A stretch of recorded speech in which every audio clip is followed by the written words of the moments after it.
Yo, what is going on, everyone? Welcome back to another video. Today we're going to be doing a review of the InfinityMice Shogun and the Control and Speed V2. And I'm not thoughts and opinion about these mouse pads if I think they're worth picking up over the original ones, since they're still selling a couple of those, or anything else. So let's get started. So first I do want to say that InfinityMice did some of these mouse pads for review. That doesn't affect my opinion at all for these mouse pads. And as you know, I try to be as unbiased as possible when covering products. And a single disclaimer. My camera is very shaky. I'm still working on getting that fixed, so don't mind how shaky it is. Just as a heads up for the rest of the video. So first I'm going to start here with the InfinityMice Shogun. This is a collab with the real Kenzo. I believe he is a content creator in the gaming space, and he worked with InfinityMice to create this mouse pad here. This is a control surface mouse pad, incredibly smooth. I would say the surface is very similar to the Lethal Gaming Gear Jupiter. It's very similar feeling-wise. It has like this really nice, like smooth, almost shiny feeling finish, which I kind of found being an issue in game. So for me, I have hyperhidrosis. That means my hands and my body sweats a lot, and it's kind of a non-fun thing. So when I'm gaming, I build up a lot of sweat around this part of my arm and my hands, and that can cause a lot of stickiness on the mouse pad, which did require me to wear a sleeve for most times that I was using this mouse pad. But when it comes to this mouse pad sleeve compatibility, it is very good. Like, it is incredibly good with sleeves.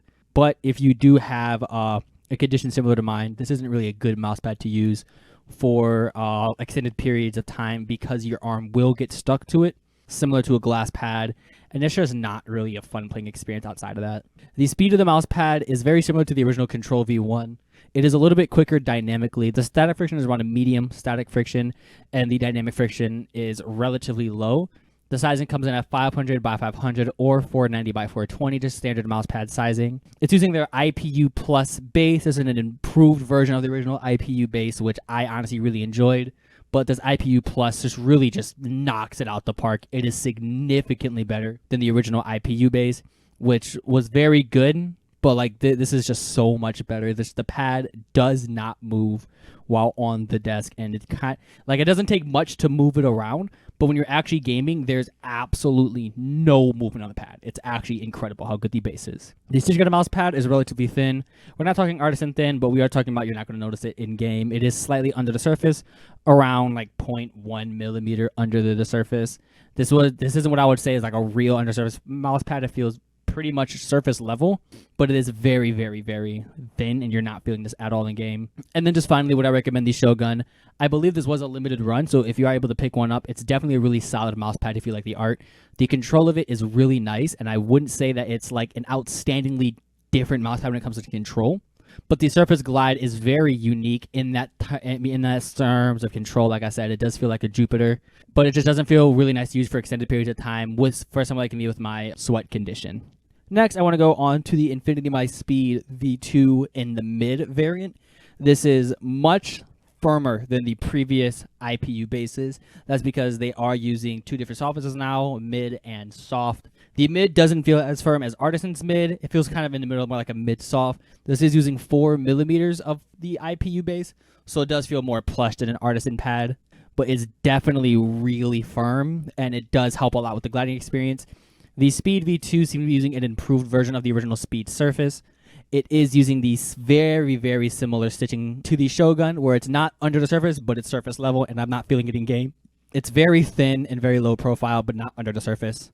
The speed of this dynamically, I would put up there with the Raiden X Soft. It is, again, just a little bit slower than I would say a Raiden Mid, but much closer to the Raiden X Soft, or something similar to the 4114 Aero, where the dynamic glide feels really nice. The static friction is very low. It takes almost nothing to get the mouse moving, and dynamically you just have a lot of fluidness, and it just feels really nice to play on, especially for tracking heavy games like Apex, Call of Duty, Overwatch, just games where there's a lot of really quick movements and you really need that frictionless experience. It feels really nice in those situations. And as for there's a stain on top of my mouse pad, I'm still afraid to wash any of my InfinityMice mouse pads after the V1s all started peeling. So I'm kind of afraid to wash this, but to my knowledge, I haven't had any issues with any peeling. The surface actually feels glued to the base properly, and I'm having zero issues with that, and it's actually kind of incredible how much of an upgrade this was to the Speed V1, which is when I had all my issues on, which apparently it was a small subcircle of people who had the issues. But it's just something I want to know for people that have seen my previous review on the Speed that is definitely fixed and there is no issues with it. I'm just still afraid to wash my InfinityMice mouse pads. And then finally, would I recommend the Speed V2? Most definitely. I think it's like $35 for the 490 by 420 size, $40 for the 50 by 50, and it just feels really nice, especially in tracking heavy games or fast-paced movement shooters where you need to move the mouse a lot. I don't feel like for $35 there's a single mouse pad on the market that comes close to the quality of the Speed V2 or actually any of the InfinityMice pads. And then finally, I want to go on to the InfinityMice Control V2. So this is a new and improved, I do improved in quotations because I just love the V1 so much. But the Control V2 also comes in the same colors as the InfinityMice Speed. It comes in purple, black, and pink. Just colors that the community voted for. This feels very similar to the Shogun. It is a little bit slower dynamically than the Shogun, but all the exact same quality features that you did find on the Speed and the Shogun. The surface level stitching, very thin stitching, the same IPU base. I did get the soft version in the Control V2, and it just feels really nice and controlled. I could definitely see this being a really nice contender to something like the Saturn Pro, where it feels really nice, and I can see it slowing down a lot more over time, like the Saturn Pro, where it feels relatively quick out the box, and then with a lot of use, it gets really down to that really nice controlled muddiness that is the reason why I love the Saturn Pro. But when comparing the Infinite V1 to the Infinite V2, the Infinite V1 just feels so much slower dynamically. It also has a much softer feeling on the arm, where the Control V2 kind of has that similar surface to the Shogun, where after extended periods of time, I did feel my sweat kind of stop my movement.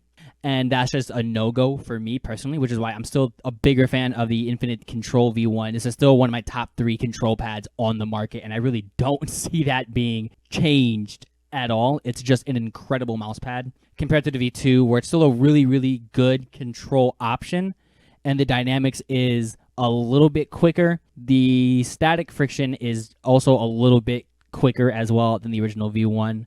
I just feel like if you're looking at the Infinite Control series, if you can get your hands on the Infinite Control V1, most definitely do it. I feel like it's just the best mouse pad on the market. But if you are picking up the Infinite Control V2, it's definitely not a bad option. Like I said, the control dynamics feel very similar to a Saturn Pro when it's a brand new one, and the base is just incredible. The IPU is just so good. I hope you guys did enjoy this video.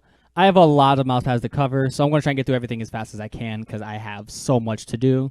But if you guys did enjoy this video, like if you did, subscribe if you want to see more like this, and I'll see you guys in the next one.